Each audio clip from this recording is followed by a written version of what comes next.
بسم اللہ الرحمن الرحیم قل اوحی الی انہ استمع نفر من الجن، کہہ دیجئے اے نبی کہ میری جانب وحی کی گئی ہے کہ جنوں کی ایک جماعت نے سنا۔ کس کو سنا؟ قرآن کو سنا۔ فقالوا انا سمعنا قرآنا عجبا، انہوں نے کہا ہم نے سنا ہے ایک بہت ہی دل کو لبھانے والا قرآن، یہدی الی الرشد، جو نیکی اور رشد اور ہدایت کی طرف رہنمائی کر رہا ہے۔ فآمنا بہ، تو ہم تو ایمان لے آئے۔ وہ سب بھی میں نے کہا تھا یہ لمحہ فکریہ ہے، ایک دفعہ کیا اجتماع ہے قرآن کا، اور وہ بندے کہاں سے کہاں پہنچ گئے، وہ داعی بن گئے۔ ہمارا کیا حال ہے؟ ہم نے اس معنی میں قرآن کبھی پڑھا ہی نہیں، سنا ہی نہیں۔ سنتے ہیں تو خیبر میل کی سپیڈ سے جو پڑھ رہا ہوتا قاری، 5 دن میں پورا قرآن، 6 دن میں پورا قرآن، اور اشتہار دیے جا رہے ہیں۔ یہ ہے ہمارا ریچول۔ یہاں تو 20 منٹ میں ہو جاتی ہے، یہاں 30 منٹ، یہاں چلو وہاں اور سے بھی کم میں ہو جاتی ہے، وہاں چلو۔ قرآن کا نتیجہ تو یہ نکلنا چاہیے وہ آپ کو پوزیس کر لے، جانے نہ دے۔ انا سمعنا قرآنا عجبا یہدی الی الرشد فآمنا بہ ولن نشرک بربنا احدا، اب ہم کبھی بھی اپنے رب کے ساتھ کسی کو شریک نہیں ٹھہرائیں گے۔ وانہ تعالی جد ربنا، اور یقیناً ہمارے رب کی عزت شان بہت بلند ہے۔ متخذ صاحبۃ ولا ولدا، اس نے نہیں اختیار کی نہ کوئی بیوی اور جورو نہ کوئی اولاد۔ وانہ کان یقول سفیہنا علی اللہ شططا، اور یقیناً ہمارا جو بے وقوف ہے بڑا، مراد یہاں پہ ہے وہی عزازیل، ابلیس، لعین، وہ چونکہ ہمارا ذرا بڑا بدگر ہے، تو وہ جو کچھ کہتا رہا ہے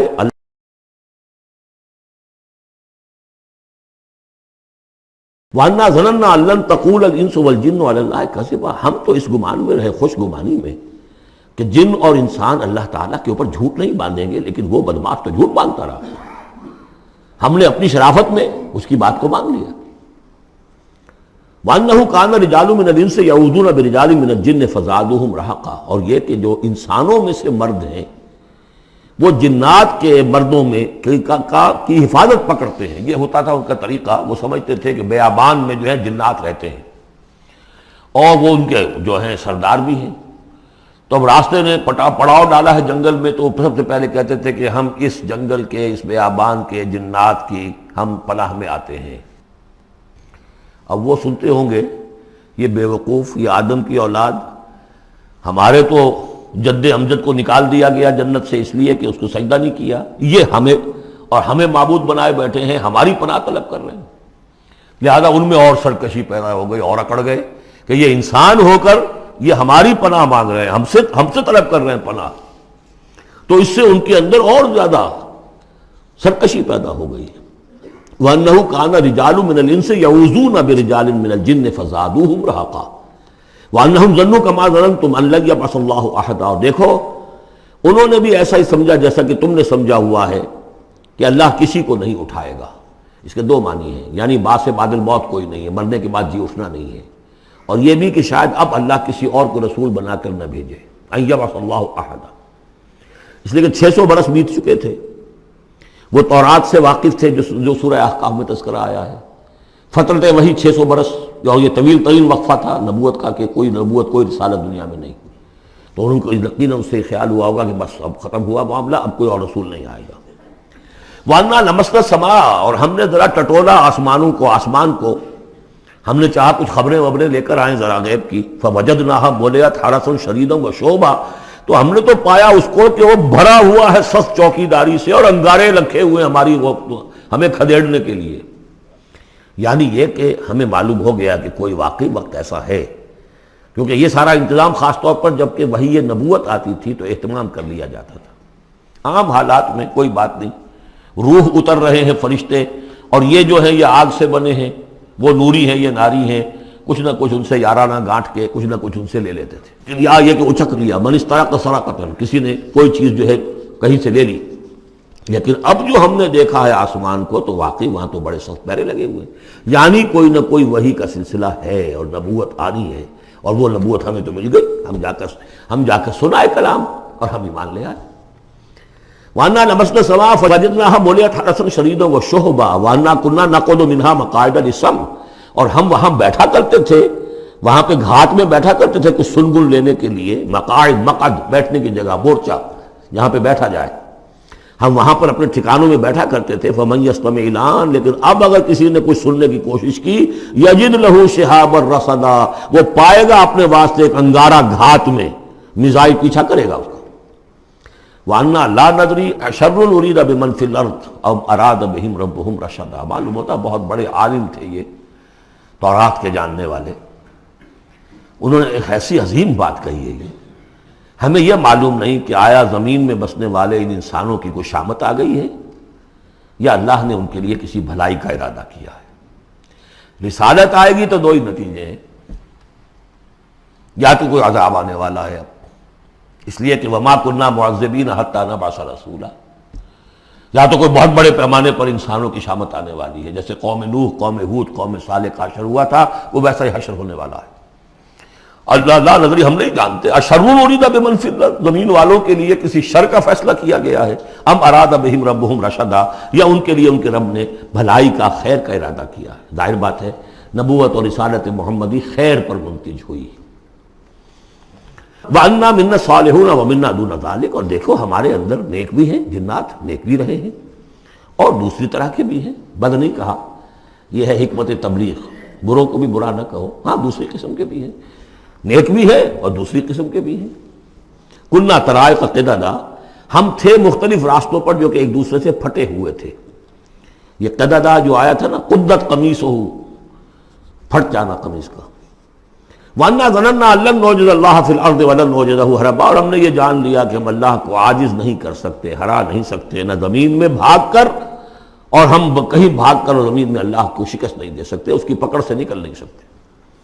وَأَنَّا لَمَّا سَمِعْنَا الْهُدَىٰ آمَنَّا بِهِ، اور ہم نے تو جب وہ ہدایت سنی، الہدا سنا، اس کی استماع ہم نے کیا، ہم تو اس پر ایمان لے آئے۔ فَمَن يُؤْمِن بِرَبِّهِ فَلَا يَخَافُ بَخْسًا وَلَا رَهَقًا، تو جو کوئی بھی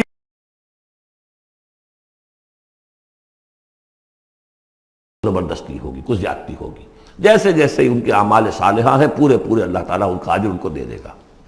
وَأَنَّا مِنَّا الْمُسْلِمُونَ وَمِنَّا الْقَاسِطُونَ، اور دیکھو ہمارے اندر وہ بھی ہیں جو فرما بردار ہیں اور وہ بھی ہیں جو بے انصافی کرتے ہیں۔ یہ قسط کے لفظ کے ساتھ سمجھ لیجئے، جب یہ ثلاثی مجرد میں آتا ہے تو قاسط اس میں فاعل بنا، وہ ناانصاف کے معنی میں ہے، یہ باب افعال کے خواص میں سے ہے، سلب ماخذ اس کو کہتے ہیں۔ جب باب افعال میں آئے گا تو اس کے معنی ہے عدل و انصاف، اور جب ثلاثی مجرد میں آئے گا تو نا انصافی۔ قاسطون فمن اسلم فاولئک تحروا رشدا، جو لوگ اسلام لے آئے، اطاعت قبول کر لی، تو انہوں نے تو گویا کہ ڈھونڈ نکالی خیر کی راہ، نیکی کی راہ انہوں نے تلاش کر لی۔ وَأَمَّا الْقَاسِطُونَ، اور جو بے انصاف ہے، فَكَانُوا لِجَهَنَّمَ حَطَبًا، وہ لوگ جو ہے پھر جہنم کا ایندھن بن کر رہیں گے۔ یہاں تک ان کی تقریر ہے جو انہوں نے تبلیغ کی ہے۔ اب جو بات آگے آ رہی ہے یہ خود اللہ کی طرف سے کلام ہے۔ أَن لَوِ اسْتَقَامُوا عَلَى الطَّرِيقَةِ لَأَسْقَيْنَاهُم مَّاءً غَدَقًا، اور یہ کہ یہ اگر لوگ اپنے اس طریقے پر جو طریقہ انبیاء کا تھا، جو آدم نے دیا تھا، جو نوح نے دیا تھا، یہ چلتے رہتے تو ہم انہیں خوب پلاتے، پانی بھر بھر کر خوب سیراب کرتے ان کو۔ یہاں لفظ طریقت آیا ہے قرآن میں، شریعت، طریقت۔ ثم جعلناک علی شریعۃ من الامر، شریعت اور یہ طریقت، دونوں کا مفہوم ایک ہے، طریقہ اور شریعت، لیکن یہ کہ اس کا استعمال ہو رہا ہے کہ شریعت سے مراد لی جاتی ہے جو دین کی کا قانون ہے، اس کے ظاہری پہلو، قانونی پہلو، اور طریقت اسی کے باطنی پہلو کا نام ہے کہ ایک نماز ہے، وضو کیسے کرو گے، کیا فرائض ہیں، کیا نوافل ہیں، کیا کام رہ گیا تو وضو نہیں ہوا، یہ شریعت بتائے گی، یہ آپ کو فقیہ بتائیں گے، یہ آپ کو مفتی حضرات بتائیں گے۔ لیکن نماز کی اصل روح تو ہے خشوع اور خضوع، حضور قلب، یہ پھر طریقت کی طرف منتقل کر دیا گیا، بدقسمتی سے پھر ان کو پھاڑ دیا گیا، وہ علیحدہ علیحدہ ہو گئے۔ یہ سب چیزیں یکجا ہونی چاہیے تھی۔ اور جو ہمارے اولین صوفیاء ہیں وہ بہت بڑے عالم بھی تھے، ایسے نہیں تھے کہ صرف صوفی تھے، وہ بہت بڑے مفتی بھی ہوتے تھے، بلکہ اولین کیا، اس دور میں بھی جو میں نے آپ سے بتایا تھا کہ قاضی ثناء اللہ پانی پتی رحمۃ اللہ علیہ، وہ مفتی بھی ہیں، مفسر بھی ہیں، محدث بھی ہیں، اور بہت بڑے مرشد بھی ہیں، میرزا مظہر جانے جانا شہید کے خلیفہ ہیں، اور یہ سب شیخ احمد سرہندی رحمۃ اللہ علیہ کا جو سلسلہ ہے، سلسلہ مجددیہ نقشبندیہ، اس کے بزرگ ہیں۔ وہ ہیں وہ جامع صفات لوگ. لنفتنہم فیہ، اور یہ بھی جو ہم کو پانی پلاتے اور سیراب کرتے یہ بھی اس لیے تاکہ ان کو اور جانچے اور پرکھے اور امتحان لے. ایک امتحان غربت میں ہے، ایک امتحان کمنگری میں ہے، ایک امتحان فاقے میں ہو رہا ہے، ایک امتحان ہو رہا ہے کہ کثرت سے ہم نے دے رکھا ہے. وَمَن يُعْرِضْ عَن ذِكْرِ رَبِّهِ، اور جو کوئی بھی اعراض کرے گا اپنے رب کے ذکر سے، يَسْلُكْهُ عَذَابًا صَعَدًا، تو وہ چلے گا، وہ ڈال دے گا اس کو چڑھتے عذاب میں، اللہ تعالیٰ ایسے عذاب میں صعدا جس کی شدت بڑھتی چلی جائے گی. وَأَنَّ الْمَسَاجِدَ لِلَّهِ فَلَا تَدْعُوا مَعَ اللَّهِ أَحَدًا، اور دیکھو مسجدیں اللہ کے لیے ہیں. مسجد سے مراد مسجد سجدے کی جگہ بھی ہے، اور مسجد سے مراد سجدے کے یہ اعضاء بھی ہیں. یہ پیشانی اور یہ ناک اور یہ ہاتھ اور یہ پاؤں، ایڑیاں، وہ پنجے، یہ سارے جو ہیں یہ سجدے کے جو جسم کے حصے ہیں. یہ مسجدیں بھی اور سجدے کی جگہ بھی للہ ہے، سب اللہ کی ملکیت ہے. فلا تدعوا مع اللہ احد، اللہ کے ساتھ کسی اور الہ کو مت پکارو. وانہ لما قام عبد اللہ یدعوہ قالوا یکونون علیہ لبدا، اور یہ اب یہاں پھر قول آ گیا ہے انہی کا جنات کا کہ جب وہ عبداللہ کو ہم نے دیکھا وہ کھڑا تھا، وہ قرآن پڑھ رہا تھا، وہ نماز پڑھا رہا تھا. لما قام عبداللہ یدعوہ، اسے پکار رہا تھا اللہ کو، اللہ کا بندہ. قالوا یکونون علیہ لبدا، وہ تو ایسے ہو رہے تھے سننے والے گویا کہ اس کے اوپر ٹھٹ کے ٹھٹ جمع ہو جائیں گے وہاں پر، لیکن یہ کہ وہ ایمان نہیں لا رہے تھے. قل انما ادعو ربی، کہہ دیجئے اے نبی صلی اللہ علیہ وسلم، دیکھو میں پکارتا ہوں اپنے رب کو. ولا اشرک بہ احدا، اس کے سوا میں کسی اور کو شریک کرنے کے لیے تیار نہیں. قل انی لا املک لکم ضرا ولا رشدا، کہہ دیجئے مجھے کوئی اختیار حاصل نہیں ہے تمہارے لیے، نہ کسی نقصان کا اور نہ کسی راہ پر لانے کا، میں تمہیں ہدایت نہیں دے سکتا.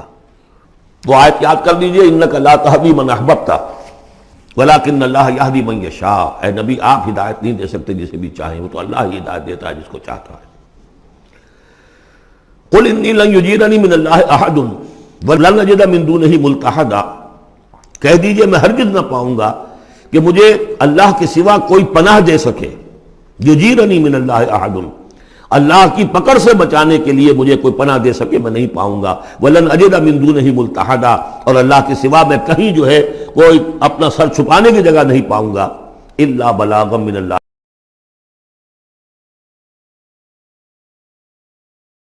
فریضہ سر انجام دوں، اگر میں نے یہ کام نہیں کیا تو میں پکڑا جاؤں گا. فَلَنَسْأَلَنَّ الَّذِينَ أُرْسِلَ إِلَيْهِمْ وَلَنَسْأَلَنَّ الْمُرْسَلِينَ، ہم تو پوچھ کر رہیں گے ان سے بھی جن کی طرف رسولوں کو بھیجا، اور پوچھ کر رہیں گے رسولوں سے بھی. وَمَنْ يَعْصِ اللَّهَ وَرَسُولَهُ، جو کوئی بھی اللہ اور اس کے رسول کی نافرمانی کرے گا، فَإِنَّ لَهُ نَارَ جَهَنَّمَ خَالِدِينَ فِيهَا أَبَدًا، تو اس کے لیے تو پھر جہنم کی آگ ہے جس میں وہ ہمیشہ ہمیشہ رہے گا. حتیٰ اذا رأوا ما یوعدون، یہاں تک کہ جب وہ دیکھیں گے جس چیز کی انہیں دھمکی دی جا رہی ہے. فَسَيَعْلَمُونَ مَنْ أَضْعَفُ نَاصِرًا وَأَقَلُّ عَدَدًا، اس وقت انہیں معلوم ہو جائے گا کون کمزور ہے مددگاروں کے اعتبار سے اور کون اقلیت میں ہے تعداد کے اعتبار سے. وہ تانے دیتے تھے نا کہ دیکھو محمد تمہارے پاس تو بیٹھے بھی ہوتے ہیں تو ہمارے کمی کاری بڑے لوور طبقات کے لوگ، اور وہ بھی چند ہوتے ہیں، دیکھو جا کے ابو جہل کی محفل بھری ہوئی ہے، بڑے بڑے لوگ بیٹھے ہوئے ہیں وہاں پر. اس وقت معلوم ہو جائے گا من اضعف ناصرا واقل عددا. یہ سورہ مریم میں بہت تفصیل سے یہ مضمون آیا ہے.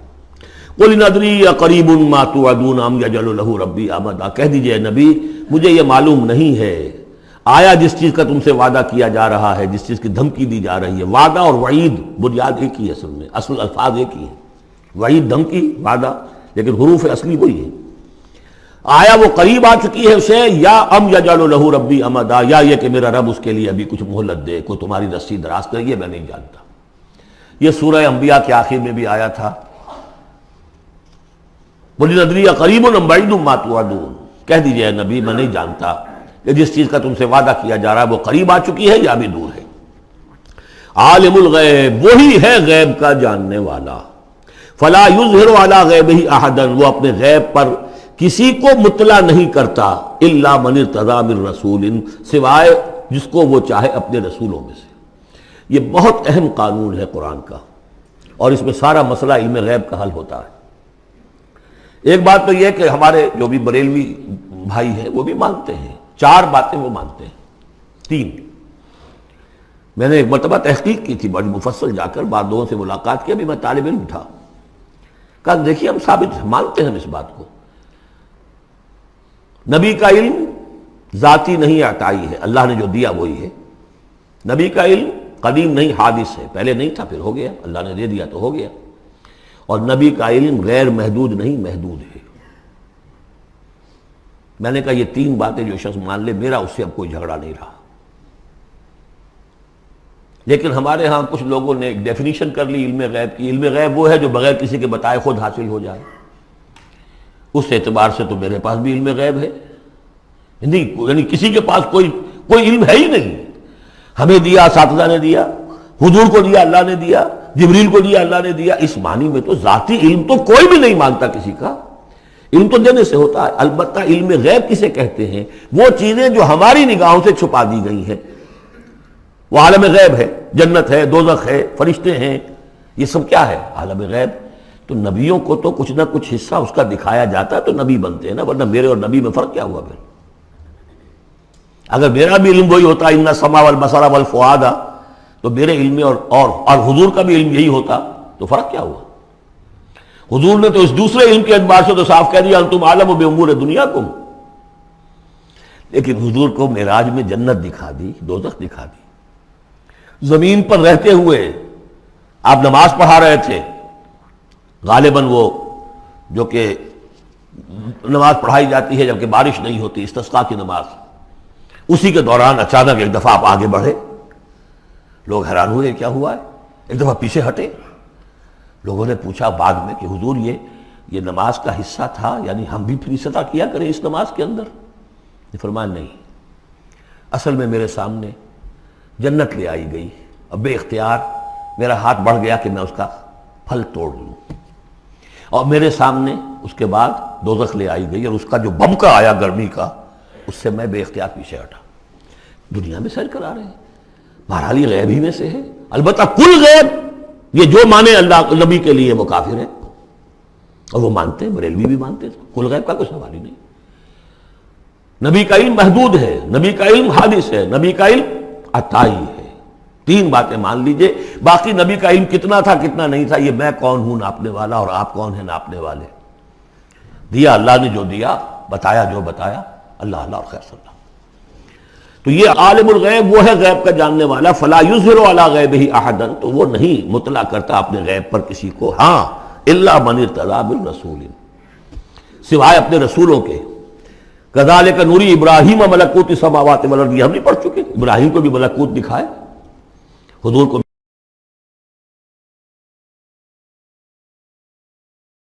من بین یدیہ ومن خلفہ رصدا، جس کو رسول بناتا ہے، غیب کی خبریں دیتا ہے، پھر اس کے آگے اور پیچھے وہ اپنے باڈی گارڈ رکھتا ہے، چوکیدار رکھتا ہے۔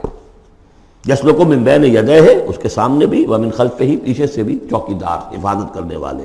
لیعلم ان قد ابلغوا رسالات ربہم، تاکہ یہ بات بالکل واضح ہو جائے کہ انہوں نے واقعتاً اپنے رب کے پیغامات پہنچانے کا حق ادا کر دیا،